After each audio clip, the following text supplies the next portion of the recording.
دوستو یہ بات ہے 1988 کی کہ جب ایک فلائٹ 243 جو الوہا ایئر لائن کی ملکیت تھا، یہ جہاز بوئنگ 737 تھا۔ اس جہاز کو ہیلو انٹرنیشنل ایئرپورٹ سے 1:28 پر فلائٹ لینی تھی اور اس کی ڈیسٹینیشن ہونولولو ایئرپورٹ تھی۔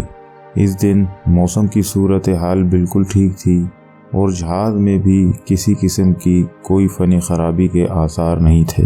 جہاز کے پائلٹ کا نام رابرٹ سکورنس تھیمر تھا اور ان کو اپنے کیریئر میں 8500 گھنٹے جہاز اڑانے کا تجربہ حاصل تھا، جس میں سے 6700 گھنٹے بوئنگ 737 کو اڑا چکے تھے۔ ہر جہاز میں پائلٹ کے علاوہ کافی سارا عملہ ہوتا ہے جو مختلف کاموں کو سر انجام دے رہا ہوتا ہے۔ انہی میں سے ایک فرسٹ آفیسر میڈلینا ٹامکن تھی، جن کے پاس بھی 3500 گھنٹے جہاز کو اڑانے کا تجربہ تھا۔ دوستو، ہر جہاز کا ایک فلائٹ مکمل کرنے کے بعد روٹین چیک اپ کیا جاتا ہے، جس میں جہاز کے تمام پارٹس کو فزیکلی چیک کر کے مارک کیا جاتا ہے، جو کہ اتنا ضروری نہیں ہوتا۔ اسی وجہ سے اس جہاز کے انسپیکشن آفیسر نے اس کا روٹین چیک اپ اسکپ کر دیا تھا۔ اس کی وجہ یہ تھی کہ ایک ہی دن میں اس جہاز نے 2 پروازیں پہلے مکمل کر لی تھی، تو پائلٹس نے اس کا روٹین چیک اپ کروانا ضروری نہیں سمجھا اور اس جہاز کو پرواز کے لیے کلیئر کر دیا۔ چنانچہ 1:28 پر اس جہاز نے ہیلو انٹرنیشنل ایئرپورٹ سے پرواز بھری اور ہونولولو ایئرپورٹ کی طرف گامزن ہو گیا۔ اس جہاز میں 89 پیسنجرز، 3 کریو ممبرز اور 2 پائلٹس تھے۔ اڑان کے کچھ ہی دیر بعد جب جہاز 24,000 فٹ کی بلندی پر تھا، اس وقت 1:48 ہوئے تھے۔ یہ جہاز کاہاموئی ایئرپورٹ سے 26 میل دور تھا۔ اچانک ایک ایسا حادثہ رونما ہوا جس کا کسی نے سوچا بھی نہ تھا۔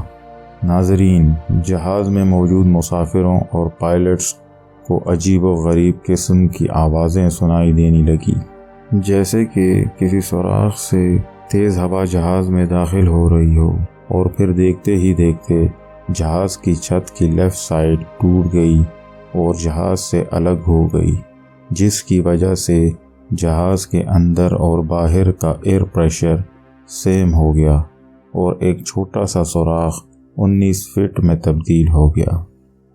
متاثر ہونے والا حصہ جہاز کا کاکپٹ سے لے کر ایگزٹ گیٹ تک کا تھا۔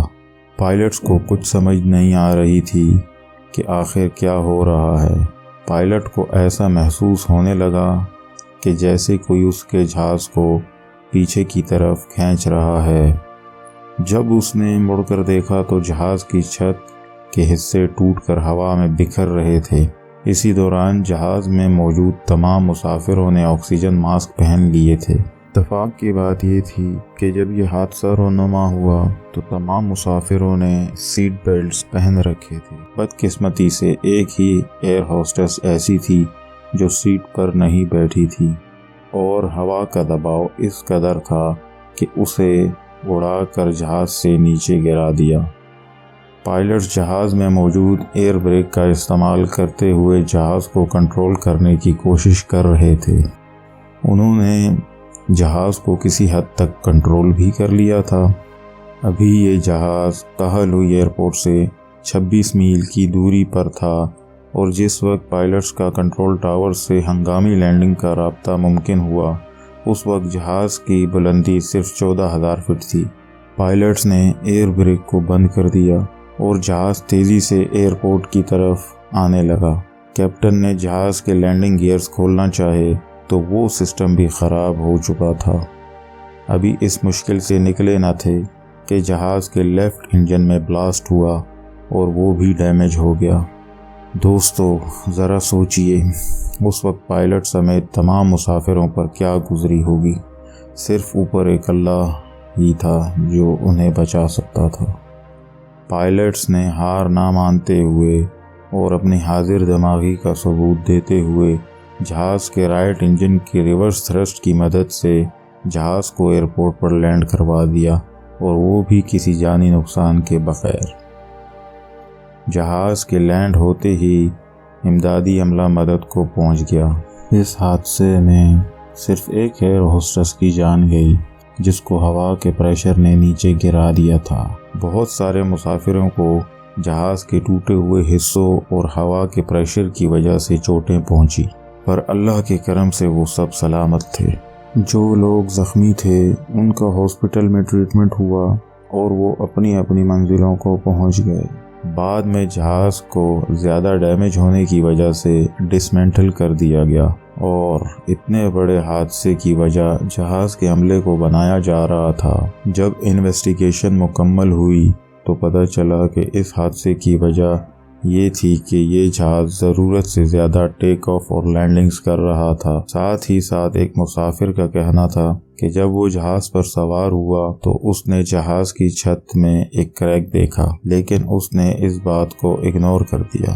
اصل وجہ جو بھی ہو، لیکن یہ واقعہ ایوییشن کی تاریخ کا ایسا واقعہ ہے جسے کوئی اپنے خواب کا حصہ بھی نہ بنانا چاہے۔ اس بات کا اندازہ تو آپ لگا ہی چکے ہوں گے۔